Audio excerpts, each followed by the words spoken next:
You've seen the headlines. You've heard the complaints in 1,000 different meetings. Gen Z is impossible to manage. They demand too much. They lack loyalty. It's a narrative that has become a deafening roar in the modern workplace. A story of a generational clash that feels more like a crisis. Employers are frustrated, feeling like the fundamental rules of work have been thrown out the window, and young employees feel profoundly misunderstood, painted as lazy and entitled when they're simply asking for respect.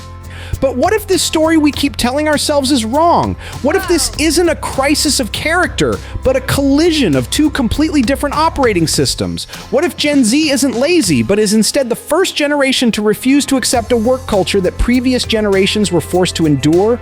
In this episode, we're going to cut through the noise and the stereotypes. We'll dive deep into the data from sources like Gallup and Deloitte to uncover the real story behind the generational divide. This isn't about blame, it's about understanding. So if you're ready to decode the human psyche at work, make sure you're subscribed to GENSHIFT for more deep dives into the forces shaping our world. 1. The Great Expectations Divide, what employers want versus what Gen Z needs. To understand the friction, we first have to look at the data, and the data tells a clear story of disconnection. According to Gallup's extensive workplace research, employee engagement among workers under 35 has plummeted to its lowest level in over a decade. This isn't just a minor dip. It represents millions of young people who feel psychologically detached from their jobs, a trend that costs the U.S. economy an estimated $2 trillion in lost productivity. This detachment manifests in two critical trends that have become flashpoints in the workplace debate: high turnover and the rise of quiet quitting. Gen Z is often labeled the job-hopping generation, and the numbers back it up. But this isn't born from a lack of commitment. It's a rational response to a new reality. For them, loyalty is a two-way street. And if an employer isn't investing in their growth, well-being, or purpose, they will find one who will. Then there's quiet quitting. The term itself is misleading. It's not about slacking off. It's about rejecting the hustle culture that defined previous generations. It's the conscious decision to perform your job as described and nothing more. To reclaim your time and energy from a system that often demands unpaid, unrewarded extra effort as the baseline for success. Gallup finds that these quiet quitters, employees who are not engaged, make up at least half of the U.S. workforce. It isn't a sign of a lazy worker, it's a symptom of a broken contract between employer and employee, a logical reaction when extra effort yields no extra reward. At its core, this is a fundamental divide in what we believe work is for. For many Gen X and Millennial managers who were shaped by the economic anxieties of the dot-com bust and the 2008 recession, the playbook was clear. Find a stable job, show loyalty, and climb the ladder. For 86% of bosses, work is a significant part of their identity. Hustle culture wasn't just a trend, it was a survival mechanism. They were conditioned to see long hours as a sign of dedication and personal sacrifice as a prerequisite for success. But Gen Z's formative years were radically different. They came of age in a world defined by the gig economy, the constant connectivity of social media, and the profound disruption of a global pandemic that blurred the lines between work and life forever. They witnessed their parents and older siblings burn out from the very hustle culture they're now being asked to embrace. As a result, their value system has been recalibrated. The Deloitte Global 2024 Gen Z and Millennial Survey confirms this seismic shift. For Gen Z, work-life balance isn't a perk. It's the number one priority when choosing an employer. They see their job not as their entire identity, but as one component of a fulfilling life. In fact, only 36% of Gen Z believe their work is central to who they are. This isn't a rejection of hard work. It's a redefinition of success, where well-being and purpose are metrics just as important as a paycheck. 2. The clash of work models. Why our expectations are different.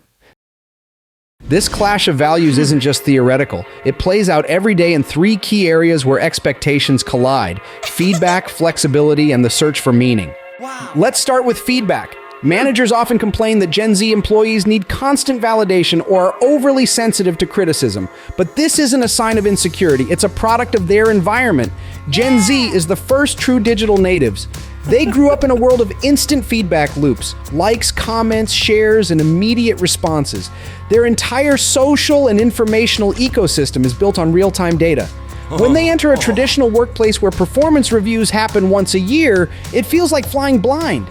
Their request for frequent check-ins, with some surveys showing 65% wanting feedback at least weekly, isn't a plea for praise. It's a request for data. They want to know the metrics of their performance so they can iterate and improve, just as they would in any digital environment. Next is the demand for flexibility.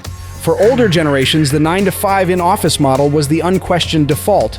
But for a generation raised on on-demand services like Uber and Netflix, the idea of being tied to a specific place and time to do work that can be done from anywhere feels archaic and inefficient. They saw the world pivot to remote work overnight during the pandemic, proving that productivity isn't tied to a physical location. Their desire for hybrid or remote options isn't about avoiding work, it's about optimizing it. They prioritize outcomes over office presence. Interestingly, recent Gallup data reveals a nuance often missed in headlines. Gen Z is actually the least likely generation to prefer fully remote work, favoring hybrid models instead. They crave the in-person mentorship and connection that remote work can lack, but they want that time to be purposeful, not just mandated. They're asking a simple question: if the work gets done to a high standard, why does it matter where or when it happens? This isn't a rejection of structure, it's a demand for a smarter, more trust-based approach to work. Finally, and perhaps most importantly, is the search for meaning. According to Deloitte, nearly 9 in 10 Gen Zs say a sense of purpose is important to their job satisfaction. They are the most socially and environmentally conscious generation, and they see their career as an extension of their values. They are far less likely to tolerate a toxic work environment or work for a company whose ethics don't align with their own, with over 75% saying they would reconsider working for an organization that doesn't align with their values.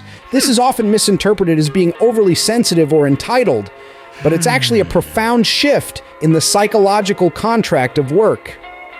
For Gen Z, a job isn't just a paycheck, it's a statement about who they are and what they believe in.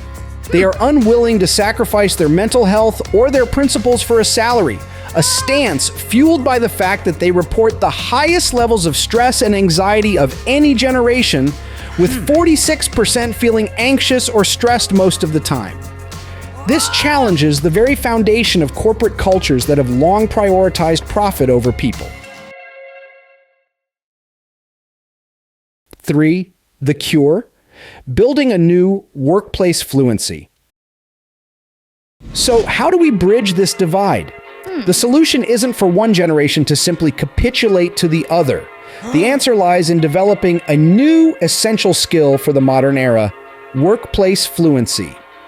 This is the mutual ability of both Gen Z employees and their managers to understand, respect, and adapt to each other's value systems and communication styles. It's about moving from a monologue of demands to a dialogue of understanding. For employers and managers, achieving fluency means rewriting the old playbook. It means replacing the annual review with frequent informal check-ins that are focused on growth, not just critique. It means measuring success by outcomes and impact, not by hours spent at a desk, and offering flexibility as a standard, not a rare privilege. It requires building a culture of psychological safety where mental health is treated as a vital component of performance, and where transparency isn't a buzzword, but a daily practice. For Gen Z professionals, fluency means learning to translate their innate values into the language of the workplace. It's about proactively communicating their needs and boundaries with clarity and professionalism. Instead of saying, "I need more work-life balance," it's about proposing a flexible schedule and demonstrating how it will lead to better results. It's about seeking feedback with specific questions, showing a commitment to growth. And it's about understanding the pressures and perspectives of their managers, who are often caught between old expectations from above and new demands from below. It's about finding common ground and building bridges of empathy. The future of work will not be defined by rigid hierarchies or outdated rules. It will be defined by adaptation. The companies that thrive will be those that master workplace fluency.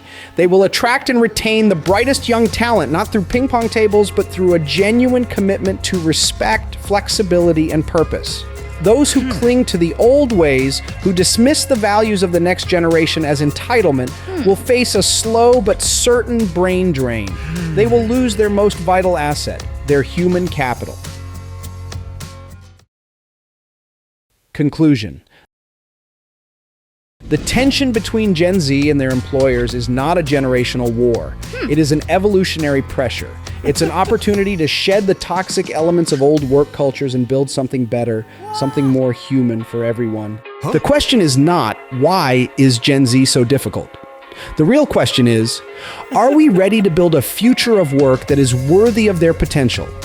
The conversation has to shift from blame to collaboration, from frustration to fluency.